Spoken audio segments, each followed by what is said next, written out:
ஸ்ரீ ஜோதிடபீடம் நேயர்களுக்கு வணக்கம். இன்று நம்மோடு கோவை பண்டிட் விஜய் சார் அவர்கள் இணைந்திருக்கிறார். வாருங்கள் பேசலாம். வணக்கம் சார். வணக்கம்மா. வணக்கம். வாழ்க வளமுடன், வாழ்க வளமுடன், வாழ்க வையகம்.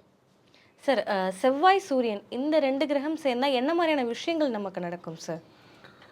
செவ்வாங்கிறது பூமிக்காரங்க. ஃபஸ்ட்டு செவ்வாங்கிறது பூமிக்காரங்க. சூரியங்கிறது பிரம்மாண்டம், வளர்ச்சி. இவங்க வாங்குகிற சொத்து பிரம்மாண்டமாக இருக்கும். இவங்க வாங்குகிற சொத்துக்கு பக்கத்தில் சூரியன் தான் வந்து அரசாங்கம்.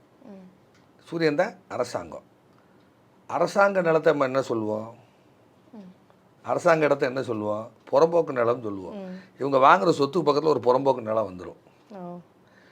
செவ்வாய்ங்கிறது என்ன கேட்டிங்கன்னா அதிகாரமிக்க ஒரு பதவி. சூரியனும் ஒரு ராஜாங்க பதவி. இவங்க பார்த்திங்கன்னா அந்த செவ்வாய் சூரியன் காம்பினேஷன் அரசு உயரதிகாரியாக இருப்பாங்க, பெரிய போஸ்ட்டில் இருப்பாங்க. செவ்வாய்ங்கிறது சகோதரன். சகோதரன் வந்து உங்களுக்கு வந்து ஒரு பெரிய போஸ்ட்டில் இருப்பார், அரசு பதவியில் அல்லது அரசியலில் பெரிய பதவிகளில் அவங்க இருப்பாங்க. பொதுவாக செவ்வாய் சூரியன் காம்பினேஷன் தான் டெல்லி செங்கோட்டைன்னு நான் எடுப்பேன். செவ்வாய் சூரியன் செங்கோட்டை அப்படின்னு எடுப்பேன். ஒரு ஐயா பேரே இருக்கா, இன்றைக்கி ஒரு நிதியமைச்சராக இருக்காரா, அவர் ஜாதத்தில் செவ்வாய் சூரியன் காம்பினேஷன் கண்டிப்பாக இருக்கும். இந்த செவ்வாய் சூரியன் வந்து பார்த்திங்கன்னா டக்குன்னு ஒரு பதவியை ரிசைன் பண்ணிடும். பெரிய போஸ்ட்டில் இருப்பாங்க, அவங்கள இரிட்டேட் பண்ணாங்கன்னா ரிசைன் பண்ணிட்டு வெளியே போயிடுவாங்க. இப்போ பாருங்கள், அவர் அனைத்து இந்திய அண்ணா திராவிட முன்னேற்ற காலத்தில் அந்த ஐயா இருந்தார். அவருக்கான ஒரு அங்கீகாரம் இல்லைங்க, டக்குன்னு வேலையை கட்சி விட்டு வெளியே போயிட்டாரா இல்லையா? அவரை அவங்க நீக்கினாங்க, அவரும் போங்கன்ட்டு வேறு இடத்துக்கு போயிட்டாரா இல்லையா? இதுதான் செவ்வாய் சூரியன். ஓகே, சரியா? சூரிய யார்? ராஜா. ராஜா அங்கே இருப்பார் கோட்டையில். அப்போ செவ்வாய்ங்கிறது என்னன்னு கேட்டிங்கன்னா, செவ்வாயோட நிறம் என்ன? சிகப்பு. சிகப்புக்கு என்ன? செங்கலர், செங்கல் அப்படின்னு சொல்கிறோமா இல்லையா? செங்கலர் அப்படின்னு கூட சொல்லலாம்.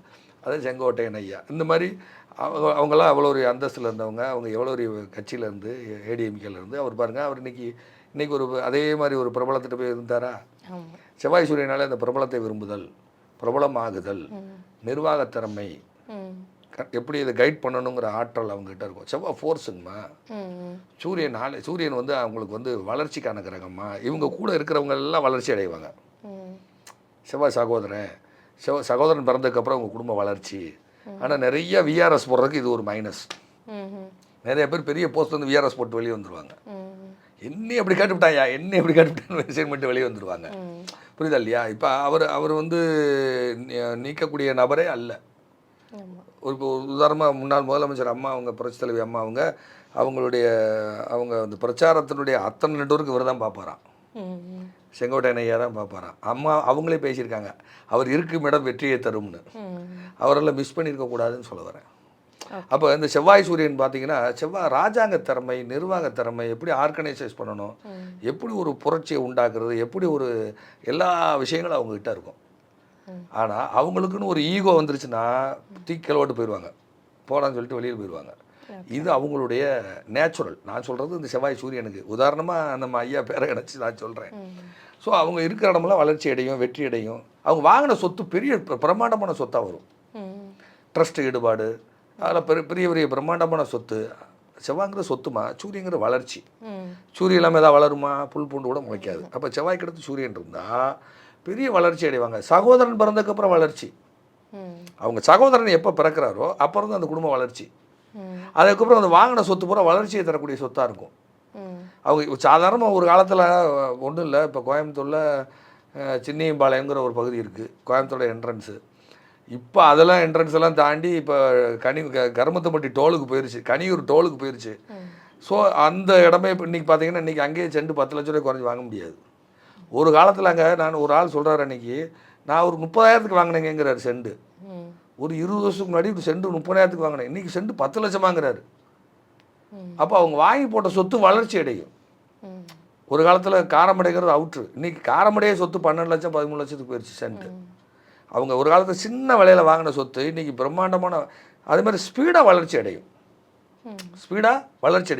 அவங்க ப்ராப்பர்ட்டியெல்லாம் பார்த்தீங்கன்னா ரொம்ப ஸ்டேட்டஸான இடத்துல இருக்கும்.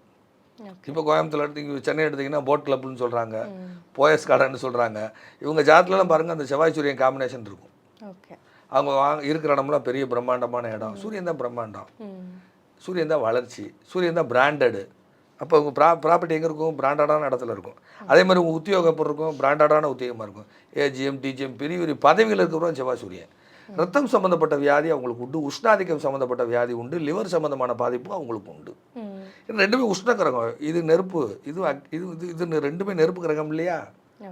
வீடு பற்றி எரிஞ்ச செவ்வாய், விளக்கில் இரு நெருப்பு சூரியன், ரெண்டு சேர்ந்தா என்ன ஆகும்? அது மாதிரி ஆன்மீக பெரியவர்கள் ட்ரஸ்ட் ஈடுபாடு இதெல்லாம் அவங்கள்ட்ட இருக்கும். இந்த ஜாதகர் பிறந்ததுக்கப்புறம் குடும்பம் வளர்ச்சி அடையும், இந்த ஜாதகர் பிறந்ததுக்கப்புறம் தகப்பனாருக்கு வளர்ச்சி அடையும். சூரியனுக்கு அடுத்து செவ்வாய் இருந்தால் அது கண்டென்ட் வேறு. சூரியன் தகப்பனார், செவ்வாய் சொத்து அது உண்டு. அதே மாதிரி சகோதர பேரில் நிறைய சொத்து இருக்கும். நிறைய செவ்வாய் காலபுருஷன் இருக்கக்கூடியவனா பினாமி சொத்து நிறையா இருக்கும். ஸோ இந்த கட்டத்தை வச்சு நம்ம அப்படியே கேட்கலாம். செவ்வாய் சூரியனுடைய காம்பினேஷன் அதில் நற்கதியும் உண்டு, அதில் மைனஸும் உண்டு. அதான் உச்சத்தில் போய் டம்முன்னு கீழே விழுகிறது. காலபுருஷனுக்கு இது 8ஆம் இடம், 5ஆம் இடம் அதிர்ஷ்ட வீடு. இவங்க பூரா அதிர்ஷ்டம், ஆன்மீகம், ஸ்பிரிச்சுவலு இந்த மாதிரியான விஷயங்களை தேடிகிட்டே இருப்பாங்க. ஆன்மீக பெரியவர்கள் அவங்க வீட்டுக்கு வருவாங்க. செவ்வாய் வீடு, சூரியன் ஆன்மீக பெரியவர் அவங்க வீட்டுக்கு வருவாங்க. ஆன்மீக பெரியவருடைய தொடர்பு உண்டு, கோயில் கட்டங்கிற எண்ணம் உண்டு, இதெல்லாம் உண்டு. அதே மாதிரி பார்த்தீங்கன்னா இந்த செவ்வாய் சூரியன் தான் வந்து பார்த்தீங்கன்னா அவங்களுக்கு வந்து இந்த நிறைய தென்னை மரங்கள்லாம் தோப்பு வச்சுருப்பாங்க. பொள்ளாச்சி அந்த சைட்லலாம் நிறையா இருக்கும். அந்த காம்பினேஷன் இருந்துச்சுன்னா இடி விழுந்து தீப்பிடிச்சிருச்சான்னு கேட்டால் ஆமான்னுவாங்க. இந்த செவ்வாய் சூரியன் காம்பினேஷன் இது வந்து பிரளயத்தையும் தரும். ரெண்டும் மின்சாரம் தானே, இடிங்கிறதே பெரிய நெருப்புக்கோள் தான், நெருப்பு பெரிய விஷயம் தானே. ஒரு நெருப்பு வந்து அழியிற மாதிரி தானே வரும். இடி விழுகிற நேரம் வீடியோஸ்லாம் பார்த்தீங்கன்னா பெரிய நெருப்பு வந்து அப்படி பந்து மாதிரி கீழே விழுகும். அது மாதிரி நிறையா சூரிய மரம், செவ்வாய் நெருப்பு. அப்போ இடி விழுந்து தென்னை மரம் தீப்பிடிச்சி எறிகிறதுல அந்த செவ்வாய் சூரியன் தான். அப்போ நிறைய பேருக்கு அதில் நிறைய பரிகாரமே சொல்லியிருப்பேன். வளைஞ்ச தென்னை மரத்துக்கு தண்ணி ஊற்றுங்கலாம் சொல்லியிருப்பேன். செவ்வாய் சூரியன் யாருக்கு காம்பினேஷன் இருக்கோ அவங்க தென்னை மரம் நட்டாங்கன்னா நேரம் வராது, வளைஞ்சுதான் வரும். வளைஞ்ச தென்னை மரம் பாருங்க அப்படின்னு சொல்லுவேன். அதுக்கு கோயிலாக சொன்னால் நிறையா இருக்குது, ஏகப்பட்ட கண்டென்ட் இருக்குது செவ்வாய் சூரியனுக்கு. அதே மாதிரி பார்த்தீங்கன்னா தந்தை, அந்த சூரியன் தான் அப்பா, தந்தை பெரிய பதவியில் இருக்கிறது, சகோதரன் பெரிய பதவியில் இருக்கிறது. அதே மாதிரி பங்காளி சொத்து வில்லங்க வந்துடும், பங்காளி சொத்து வில்லங்க வரும். இது மாதிரி அதே மாதிரி நிறைய மருத்துவர்கள் இருக்காங்க, நிறைய டாக்டர்ஸு செவ்வாய் சூரியன். சூரியன் சிம்ம வீட்டுக்கு 9ஆம் இடம் மேசம். அதே மாதிரி பார்த்தீங்கன்னா செவ்வாய் வீட்டுக்கு, செவ்வாயினுடைய முதல் வீட்டுக்கு 5ஆம் இடம் சூரியன். அப்போ அந்த அந்த 1, 5, 9 கனெக்ட் ஆயிரும் ஆல்ரெடியே, புரியுதா? அப்போ சூரியன் வீட்டுக்கு சிம்ம வீட்டுக்கு நேரம் 9ஆம் இடம் மேசம், மேசத்துக்கு 5ஆம் இடம் சிம்மம். ஸோ இந்த ரெண்டு காம்பினேஷனாக உங்களுக்கு வளர்ச்சி, பெரிய பதவியை கொடுத்தல், அதே போல் திடீர் பதவி இழத்தல், இதுக்கு காரணம் அதுதான். சரியா? செவ்வாய் சூரியனுக்கு நிறையா இருக்குது, அதில் இது ஒன்று. சரியா? பண வரவும் ஜாஸ்தியாக இருக்கும் அவங்களுக்கு. ஆமாம், பெரிய ப்ராப்ளமாக இருப்பாங்கல்ல. சூரியன் வெளிச்சம்லம்மா, சூரியன் வெளிச்சம் இல்லையா? அது பிரபலமாக இருக்கிறவங்க கூட அந்த செவ்வாய் சூரியன் காம்பினேஷன் இருக்கும். குரு சேர்ந்துட்டா இன்னும் டாப்புக்கு போயிடும். இந்த குரு சேர்ந்துச்சுன்னா இன்னும் டாப்புக்கு போயிடும். செவ்வாய் சூரியன் குரு இந்த 3 காம்பினேஷன் தான் பெரிய விஐபிகள். இந்த 3 காம்பினேஷனில் அவங்க விஐபி ஆகவே முடியாது. செவ்வாய் குரு சூரியன், செவ்வாய் குரு சூரியன் தான் மிகப்பெரிய இது. அதாவது என்னங்களுங்க, தனுசுக்கு 9ஆம் இடம் எதுன்னு கேட்டிங்கன்னா சிம்மம், மேசத்துக்கு 9ஆம் இடம் எதுன்னு கேட்டிங்கன்னா தனுசு, மீனத்துக்கு 9ஆம் இடம் செவ்வாய், விருச்சிகம் வந்துடும். மீனத்துலேருந்து என்னங்கன்னா 9ஆம் இடம் விருச்சிகம், தனுசுலேருந்து என்னென்னீங்கன்னா 9ஆம் இடம் சிம்மம், மேசத்துலேருந்து 9ஆம் இடம் என்னங்கன்னா தனுசு, சிம்மத்துலேருந்து என்னென்னீங்கன்னா 9ஆம் இடம் மேசம். ஸோ இந்த குரு செவ்வாய் சூரியன் காம்பினேஷனே மிகப்பெரிய பிரபலங்கள். Okay sir. ஆனால் லிவர் பத்திராவுகளுக்கு ஓகே சார், லிவரில் கம்ப்ளைண்ட் வரும், மஞ்சக்காமலை நோய் வரும், உஷ்ணாதிக்க சம்மந்தப்பட்ட நோய்கள் வரும். சரி, ஓகே சார். நிறைய கேள்விகளுக்கு ரொம்ப தெளிவான பதில் சொல்லியிருக்கீங்க சார், நன்றி. நிறையா ஜோதிடம் சார்ந்த சித்தாந்தங்களை பதிவிட்டு கொண்டு வருகிறோம், வித்தியாசமான பரிகார முறைகளை சொல்லிட்டு வரோம். எங்களை தொடர்பு கொள்ளக்கூடிய நேரம், நிறைய அன்பர்கள் என்னை பார்க்கும் பொழுது உங்கள் ஆஃபீஸ் நம்பர் சுவிட்ச் ஆஃப்னு சொல்லுவாங்க. அப்படிலாம் கிடையாது. எல்லா வீடியோஸ்லையும் கீழே ஸ்க்ரோலிங் மாதிரி லெட்ரு ஓடிக்கிட்டே இருக்கும். காலை 10 to 1ன்னு நேரடியாகவே உங்களுக்கு சொன்னால் புரியும். அதனால் எங்களை தொடர்பு கொள்ளக்கூடிய நேரம் காலை 10 மணியிலிருந்து மதியம் 1 மணி வரை மட்டுமே. மற்ற நேரங்களில் எங்களை தொடர்பு கொள்ள முடியாது. அதுபோக ஞாயிற்றுக்கிழமை எங்களுக்கு விடுமுறை. காலையில் 10 மணிலேருந்து 1 மணி வரைக்கும் எங்கள் ஃபோன் ஆனில் இருக்கும். நீங்கள் அப்பாயின்மெண்ட் வாங்கி பார்க்கலாம். எங்களை தொடர்பு கொள்ளக்கூடிய நம்பர் கீழே ஓடிட்டுருக்கோம், அந்த நம்பருக்கு கூப்பிடுங்க. நன்றி, வணக்கம், வாழ்க வளமுடன்.